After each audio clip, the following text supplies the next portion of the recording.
Welcome back to another Shifting Schools episode. And we are starting a new series in 2023 because Tricia and I, two things, love talking to each other, and love podcasting. So why don't we take all three and we do a new series here in 2023. We're calling it Shifting Schools Off the Cuff because we really just kind of have an outline. We are not reading a script.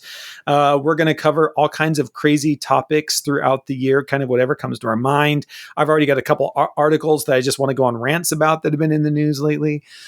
So that's kind of our idea here. You're going to have to let us know over on social media whether or not you like the Shifting Schools Off the Cuff episodes. But to get started in 2023, we thought we would start with this idea of how to position yourself when you want to present at a conference. There are a lot of conferences coming back. There's a lot of conferences coming back in person. And we know that if you're looking to become a consultant or you have a voice and you want to put your voice out there and help support other educators, conferences is a great way to do that. And so in today's first off the cuff episode, Tricia and I, both of us being longtime consultants, wanted to just kind of go through some of the ideas about things to consider when you are applying to be a speaker at a conference. Tricia? That's right, Jeff. So the full list or the full free guide is available for you to download. You head over to the show notes and you'll be able to download it. Jeff and I are going to just, walk through 4 of the main points. And I'll say, again, this came out of listeners were asking us. They noticed on a few other episodes that we were talking about the upcoming Learning 2 event that's hosted in Asia. It's at ISB Bangkok this coming November. Their deadline for applicants to apply is coming. It's just 2 weeks away. That's January 23rd.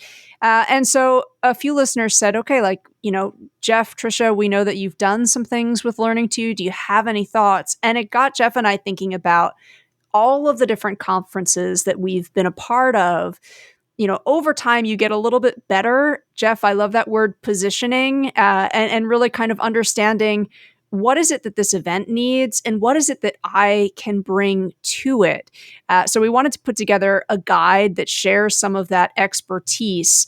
So for the full guide, again, head over to the show notes. It's a free download. But Jeff, why don't you kick things off? Tell us one of the points that you have learned in your career that's really important when you're getting ready to apply. Yeah, so I would say the first thing is how important your title and description are even when you're submitting your proposal.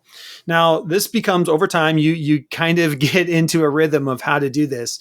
But when people are for the first time and you're trying to put something out there and you want people to come to your session, one of the things that we know about adult learners is adult learners need to know, what am I going to get? And so this is why a lot of times, if you are actually looking at descriptions of different sessions at a conference, you will see, a line in there that usually says something around the line of participants will walk away with, right? What am I going to get? If I come to your session, and let's just pretend they're hour-long sessions, I'm going to come and give an hour of my time. I need to know, what am I going to walk away with? Am I going to get a template that I can use with my kids? Am I going to get lesson plans? Is there some materials or are there resources that I'm going to walk away with?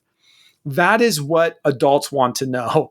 If I'm coming to you, what can I expect to walk away with? So if you can find a way in the description to somehow word it, and you can even say participants will walk away with 5 new lesson plans for digital citizenship. I don't know what it is. 5 new pieces of material, 3 resources. Numbers always work great. Tell people how many resources they're going to get if you can fit it. If not, just say you'll walk away with what. And as long as it's not, you're going to walk away with, you spent an hour with me. Well, that's great, Tricia. I love to spend an hour with you, but I want something for my time. I want something I can physically, and when I say physically, it can be a digital download, but something that I get to take away with me. That's just one of the mindset tricks that I try to always make sure is in my descriptions.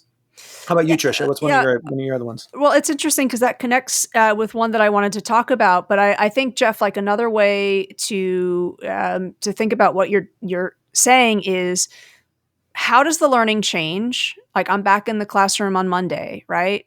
what am I doing? What are my students actually doing? And I think, yes, if it's an hour session, it might not be like my math curriculum is completely changed. It's not a total transformation.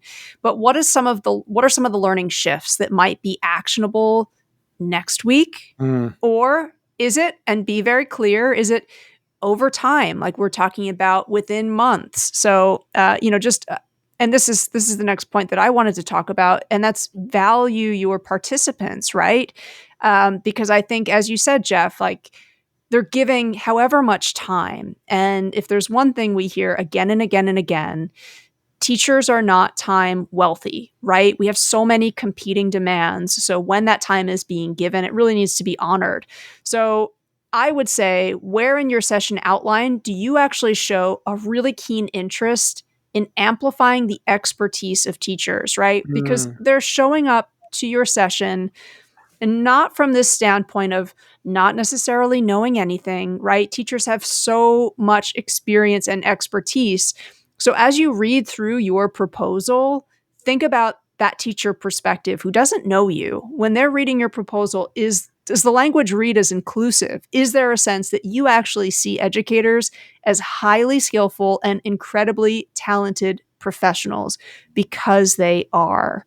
Again, this is when I'm going to conferences as a participant, Jeff. I don't know if you do this as well. I'm looking for those sessions where I know I'm valued, right? I'm Yeah. not seen as this person who, you know, just I'm not just a sponge. I'm not there just to absorb your knowledge, but you see me as somebody who's going to contribute to the session and have something to share too. And I love that. So a couple of the things that I've done in the past, and it's very interesting because I've talked to my wife about this too. But I will in most of my sessions, somewhere in the description, I will say something as simple as bring your ideas and thoughts with you, which is a key to say, I respect you and I want to hear from you. And we're going to be doing some turning and talking, or we're going to be talking with other people in this session because you are as valuable as I am as the speaker.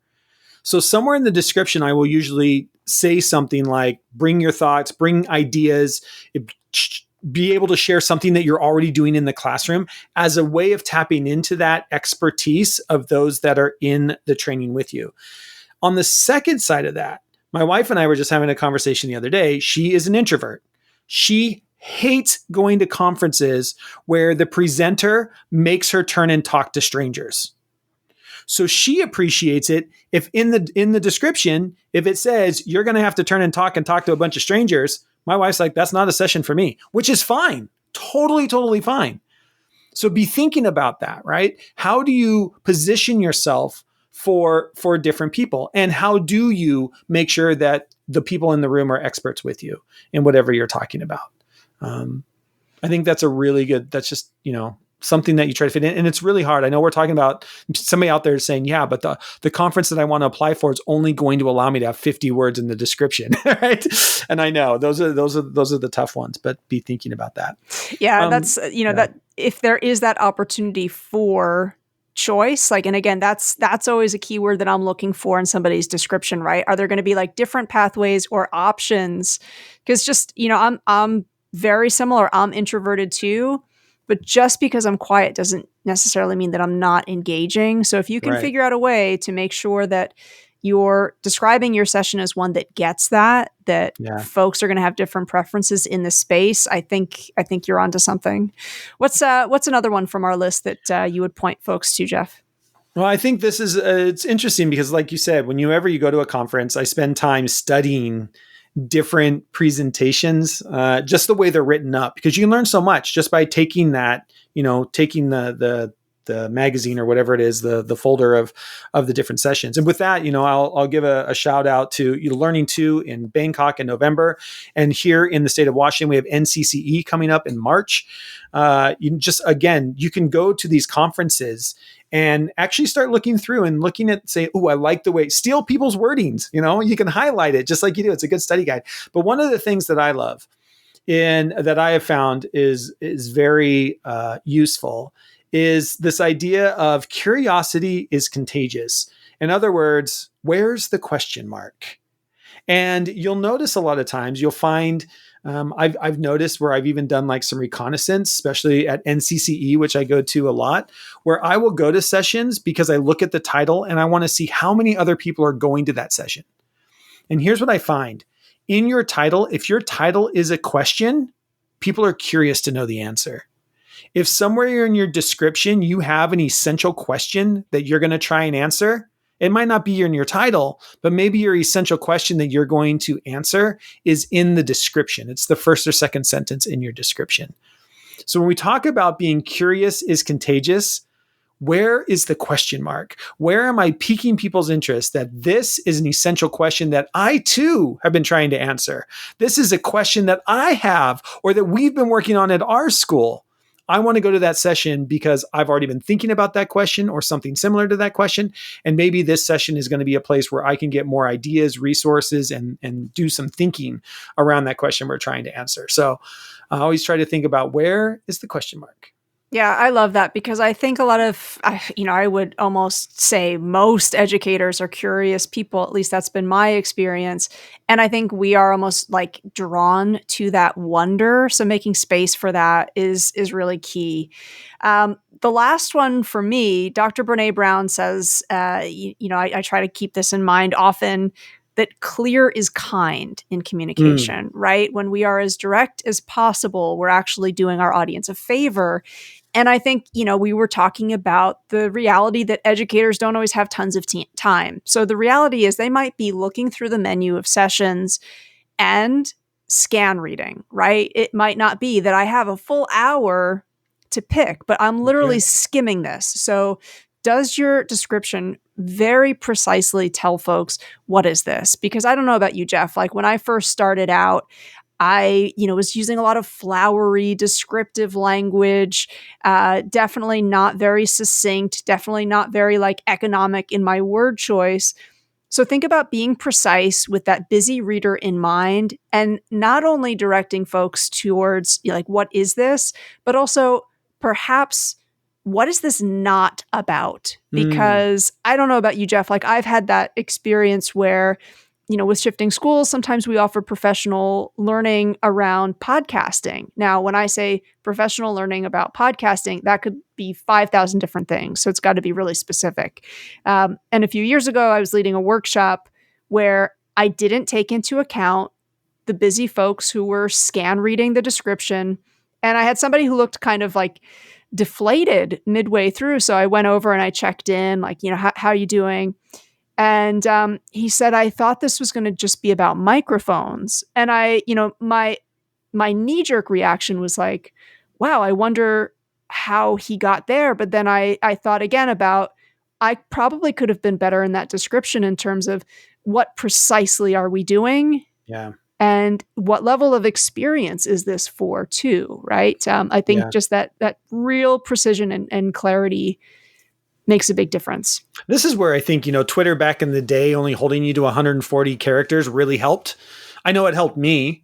I mean, it was a different way of writing. And I remember when Twitter first came out, all the time I'd write complete sentences and you'd do all the, write quote unquote normal. And then you'd have to go back and be like, oh man, and now I got to try to pare it down and pare it down and pare it down. It's the same way when you're writing a description. How do you just keep paring it down, 3-4 sentences, get in much in as you can. You're not going to be able to do all of these in every one of your presentation titles and descriptions. But these are just some things to be thinking about. We've got the free download will give you a list of 7 at the moment. There might be more than that by the time Tricia and I get done with this call. We'll probably add a couple more to that. I don't know. But you can download that free download down below in the show notes that just talks about some of these ideas if you are. And here's the thing, even if you aren't going to a conference, these still apply in your PD sessions. If you are running a lunchtime PD or you're a coach and you want people to come to an after school PD, the title and description matters. It really does. And so if you're anywhere that you give talks to other adults, these work in the same way. Even if you're a principal, you want teachers to get excited about coming to the staff meeting. Are you framing it in questions that we're going to answer today? How do you get people in a mindset of ready to come and tackle questions? I agree fully with that, Jeff. And one of the reasons is because I think you want the learning to be transferable in terms of if I'm going to an after school session and I'm walking past my colleague in the hallway, oh, you're going to that session. What is it? Can I explain it to them literally within that quick hallway passing? Or is the language around the session like so abstract that, my colleague keeps, okay, tell me about it tomorrow. But again, how can we make curiosity is contagious, learning can be contagious if I think, again, it's worded in that way that has that precision and sparks that awe. So if I'm describing it to my colleague as we're walking down the hall, does that person say like, oh, I want to go to that too? Or are they thinking, I have no idea what you're talking about? Yeah. So again, Yeah, Jeff, totally. I know that, you and I are at that point in our career where we've been very fortunate to have a lot of experiences on both sides, right? As participants, as organizers, as speakers. And I know you're getting more and more questions, folks wanting to tap into that expertise. And you have a really cool upcoming opportunity for folks who are thinking, you know what, I do want to be a leader of learning. I do want to sort of take that leap into that space. You want to talk a little bit about that upcoming opportunity? Yeah, so we are starting a cohort over at Shifting Schools. For lack of a better name at the moment, we're just calling it Becoming an Educational Consultant. It will include some podcast episodes specifically created around how do you get started. If this is something that you are passionate about or you think you would like to maybe do more conferences, either at your local level, state level, or at the national level, our goal is just to support you in that, have some time to walk through this. So we are starting a cohort over there, Becoming an Educational Consultant. If you want to, you could reach out to me, Jeff at Shifting Schools, to learn more about this opportunity. We are keeping the cohort very small. We're limiting the number. And so if this is something you're interested in, please do reach out and we'll make sure to get you on the list and get you some more information so that you can see if it might be the right fit for you at this time. And I really appreciate you keeping that cohort small because again, this is a new endeavor, but it's also, Jeff, as you and I have talked about, it's so highly contextual and personal. Yeah. So that's why, we wanted to let the podcast family know about the opportunity first so that you can reach out and learn more to see if this is a good partnership, if this is a good match. Listeners, I've talked before about just, Jeff, you've helped me so much. Like, I feel like an hour with you was like a year's worth of learning. So folks, if you have been curious about, taking those first steps into this career pathway and you've had that hesitation, this is a really great opportunity for you to really have that support, just that supportive hand on the shoulder and the guidance that comes with helping you avoid, like, I made a lot of mistakes. I made so many. And Jeff, if I had talked to you earlier, I would have saved myself so much time, money, and energy. So again, if you're curious about this, definitely do reach out. That's info@shiftingschools.com. So for our first off the cuff session, again, we're trying to also be responsive to what listeners are wondering. You hear us say something and you want us to expand on it. You can also reach out, info@shiftingschools. We'll try to always keep the community in mind with these episodes. Thanks for giving up your time today.